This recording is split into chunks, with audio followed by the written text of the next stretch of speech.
Bear is sitting in a coffee shop with his friend Ian and a worker named Ruthie. The young man uses the waitress to practice how to confess his feelings to Nikki, his coworker. He gets very nervous and explains to the girl that Nikki was the first person who treated him well when he arrived in town. Ian and Ruthie tell him that his way of confessing is a total disaster. His friend advises him to find a more casual way to ask her out, without beating around the bush, even suggesting that he give her an annoying nickname to break the ice. Frustrated by the situation, the protagonist abandons the practice. Then, he drives to his apartment.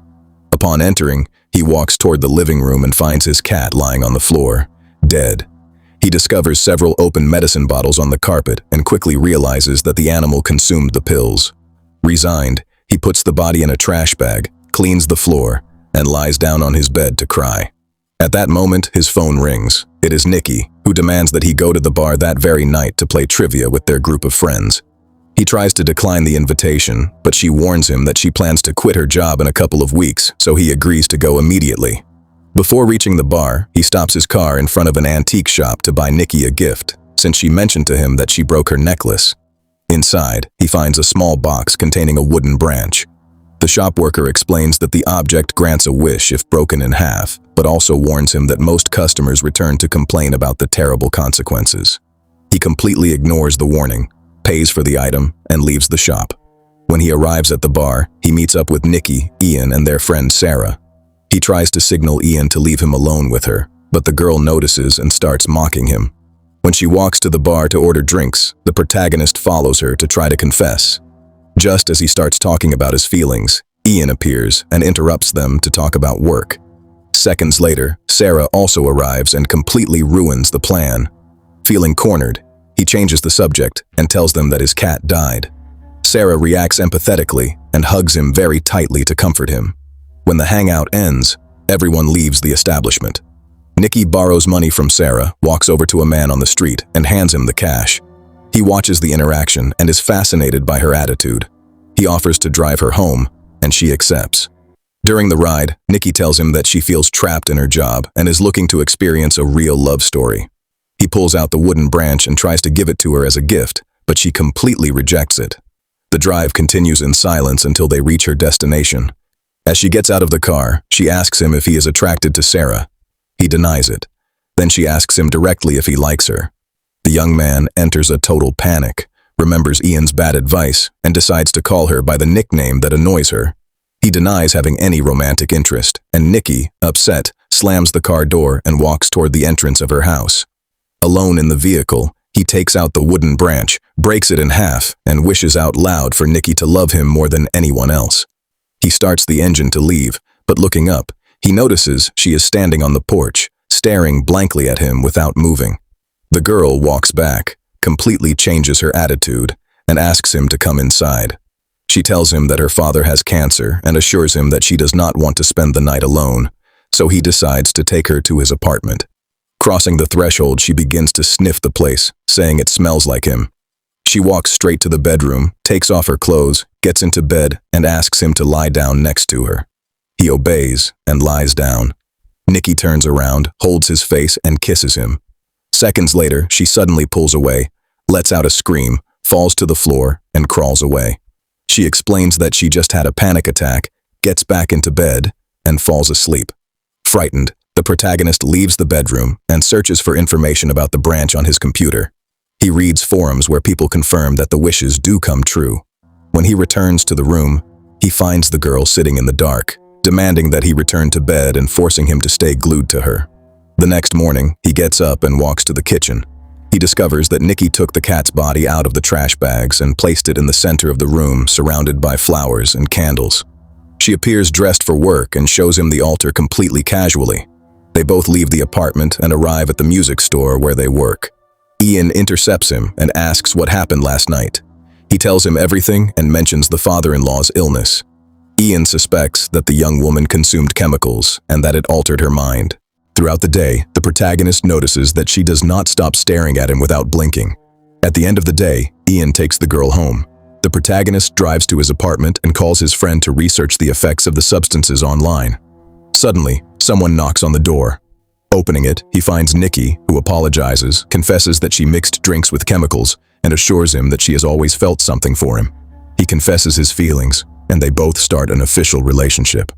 Over the next few days, they spend all their time together, but her attitude becomes very suffocating as she follows him everywhere and stares at him intensely without giving him space. One night, they go out to dinner. He tries to talk about her father's health, but she avoids the topic. At that moment, his phone rings. It is Ian, who reveals that he did some research and the man is completely healthy. He also tells him that Nikki confessed to Sarah days ago that she only saw Bear as a younger brother. He hangs up the phone, returns to the table, and asks her if she lied to him. She confesses to the deception, starts screaming in front of everyone in the restaurant, and hits the table hard. The young man manages to get her out of the place, and they return to the apartment. During the early morning, he notices she is not in bed. He turns around and sees her standing in the dark wearing one of his shirts. Crying, she tells him that he does not love her the same way. The girl steps backward, dragging her feet, and screams at him not to try to get up, leaving him paralyzed in bed. In the morning, he enters the bathroom and discovers that she cut his hair while he was sleeping. Later, she hands him a lunchbox with his food and says goodbye. As he walks toward the door, he discovers that she covered the entire frame with duct tape. He rips it off forcefully while Nikki watches him with an exaggerated smile and urinates on the floor in front of him. Terrified, he runs off to work. At the shop, Sarah approaches and takes the lunchbox jokingly. She reads a note written by Nikki taped to the container that asks how he liked the taste of the cat meat. The protagonist immediately understands that she used the remains of the animal to prepare his sandwich, so he runs to the dumpsters and vomits repeatedly. Upon leaving, Ian asks him for a ride home.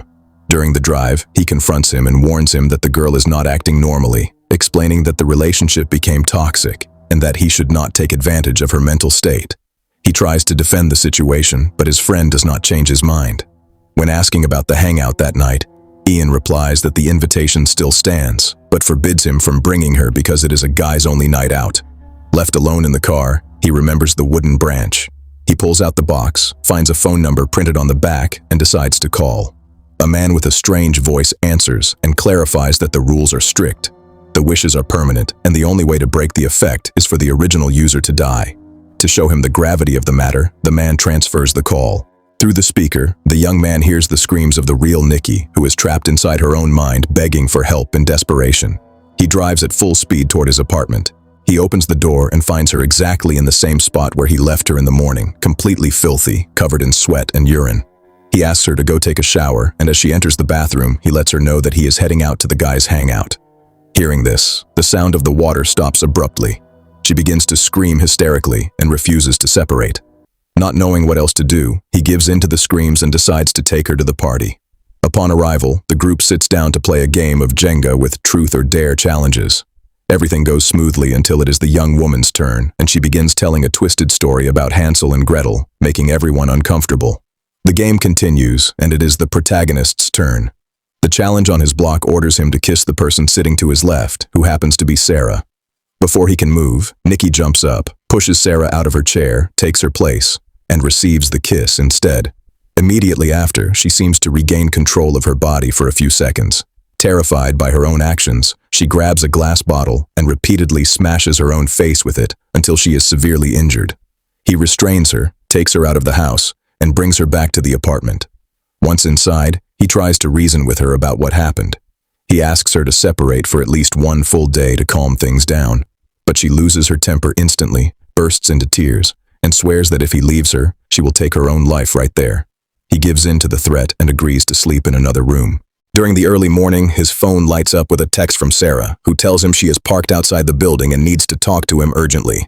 He gets out of bed and tiptoes toward the exit.